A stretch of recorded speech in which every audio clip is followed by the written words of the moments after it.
Thanks for staying with us this morning. We're at the 2016 Commodity Classic here in Manhattan. We're joined by Chris Novak, who's the Executive Director of the U.S. National Corn Growers Association. Association.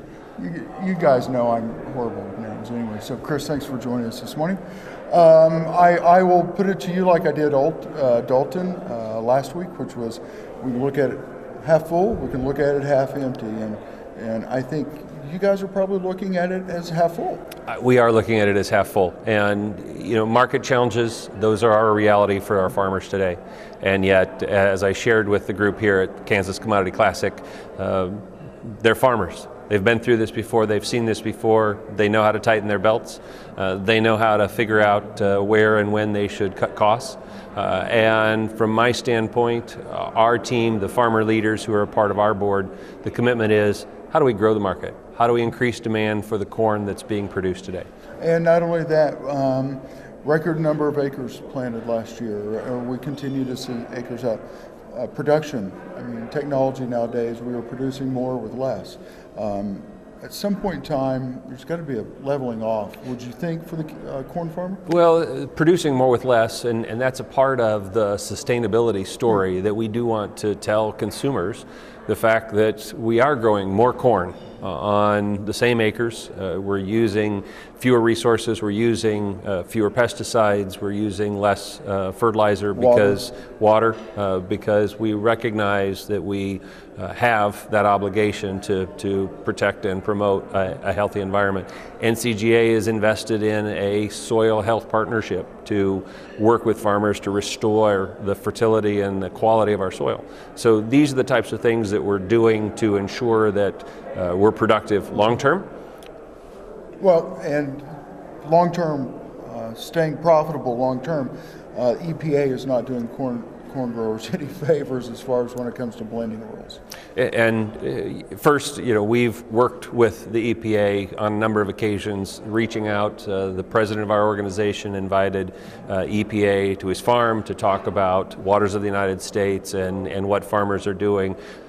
He farms in the Chesapeake Bay, which is an area that's under a lot of scrutiny from a water quality standpoint. And she's from that area.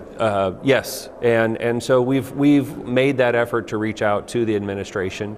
At times they listen, and yet at the same time we ended up with a waters of the U.S. rule that we think is unworkable for American agriculture. And we had hoped that they would have heard and understood greater the challenges that we're facing. On the demand side, we see the president going to Paris and talking about the importance of climate change, and at the same time his EPA announcing a renewable fuel level that is not compliant with the law that was passed by Congress. We know there's a lot of politics, we know there's a lot of opposition from the oil industry, but we think that it's important that EPA do the right thing and that they adhere to the law. And so it's one of the reasons that we are filing suit, not because we want to, but because we believe that there's an obligation to ensuring the future of renewable fuels. We think that ultimately it is something that consumers will recognize and value as being safer for the environment and important for our economy. We're going to take a quick break. When we come back, we'll finish up with Chris. We're at kansasAGreport, and we'll see you in just a minute. This segment brought to you by Farm Bureau, a grassroots ag organization representing the state's farmers and ranchers since 1919. KFB.org. Oldie Seed Farms, carrying soil-specific seed. Find them on the web at oldieseed.com. That's OHLDE seed.com. Grass and Grain, online or in the mail, keeping Kansas farmers informed for over 60 years. grassandgrain.com. Kansas Wheat Commission, leaders in the adoption of profitable innovations for wheat. Online at kswheat.com. Thanks for staying with us. We're at the 2016 Commodity Classic in Manhattan, Kansas, and we're joined by Chris Novak with the National Corn Growers Association. Golly, anyways. Chris, TPP, important to corn farmers? Absolutely critical. Trans-Pacific Partnership, at least 12 countries that have signed the agreement that has been presented to Congress now. We need Congress to approve the TPP.